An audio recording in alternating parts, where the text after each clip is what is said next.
We'll get some glue and put her in there. We'll get a little glue and put her in.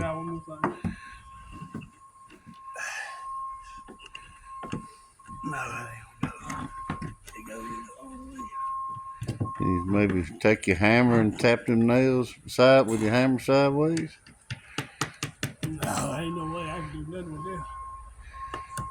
We'll get some glue in there. As far as we could get with the.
Today we are in Portland, Maine, so we're just going to do a hop on hop off bus today. I think there's one Victorian house that I think we're going to tour, so I'm really excited to see it because I've seen some pictures and it is fantastic.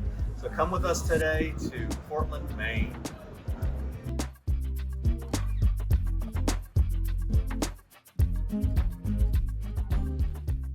This is what happens when you're 82 and 81. You've been together for 62 years. You just start dressing alike. That's just marriage. Huh? We've been together actually 68. 3.5 years before we got married, so we've been together over 65. That's how you do it, people.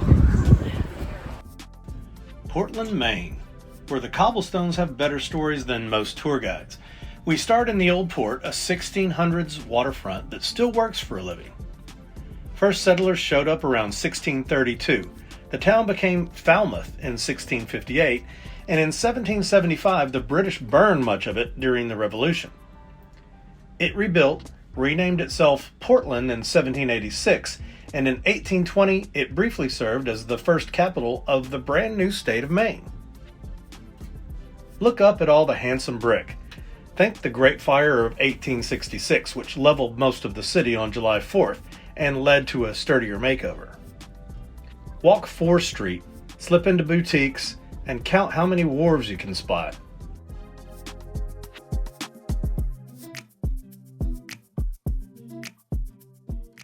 Hop the ferry to Peaks Island for vintage cottages and sea views, then come back for chowder and whoopie pies that ruin your self-control in the best way.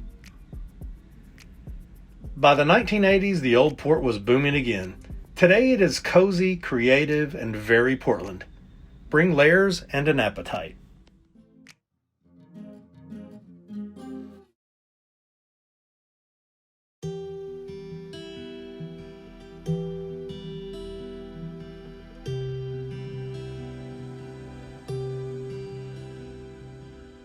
Welcome to Portland, Maine. We're doing a driving tour of Portland, Maine today, and we are stopping at the Headlight Lighthouse. This was commissioned by George Washington in 1787.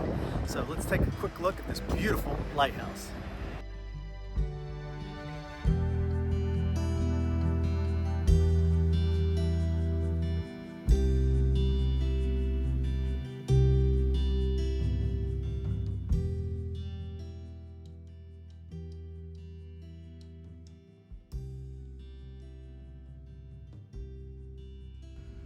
Portland Headlight in Cape Elizabeth was first lit on January 10th, 1791, making it the oldest lighthouse in the state.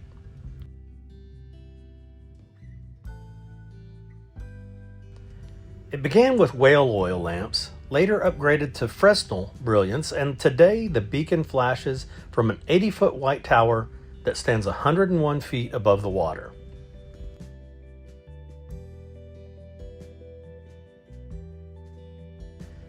During the Civil War, the tower height changed to improve visibility, and by 1898 the surrounding headland became Fort Williams, a coastal defense post that served until 1962.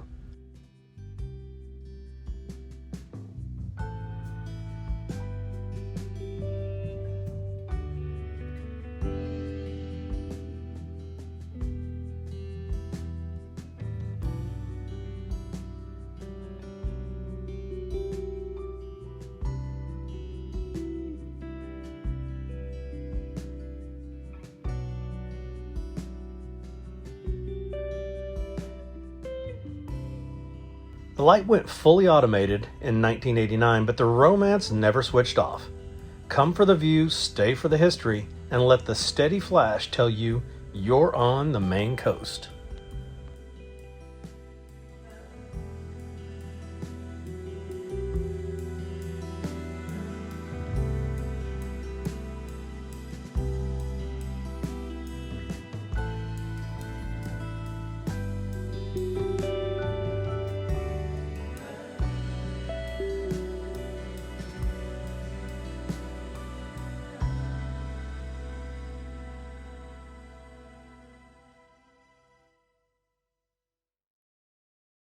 I am at the Morse Libby House. This is a brownstone Victorian in Portland, Maine, otherwise known as the Victoria House. So this brownstone, as you can see, those brown columns there are similar to Magnolia Hall in Natchez, Mississippi. They have recently gone back to their brownstone, which wasn't real positive. A lot of people didn't like it, but that's the way it was originally done, just like this house. And we're glad that they took it back to the way it originally looked.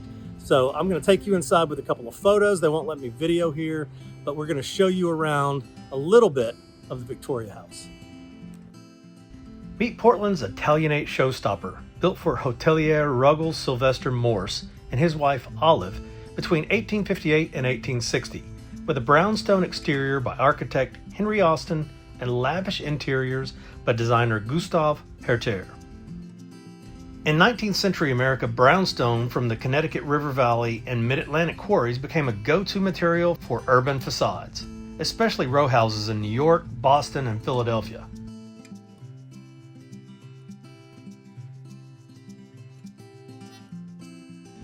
Step inside and it feels like a transatlantic vacation in one house.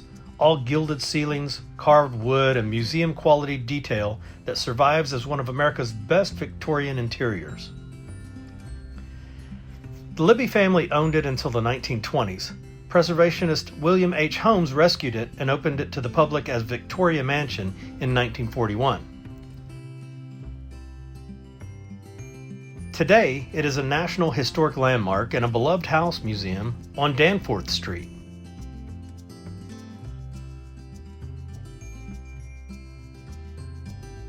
I hope you're enjoying cruising with me. We have one last stop in Halifax, Nova Scotia, and then it's back to New York and back to regular life.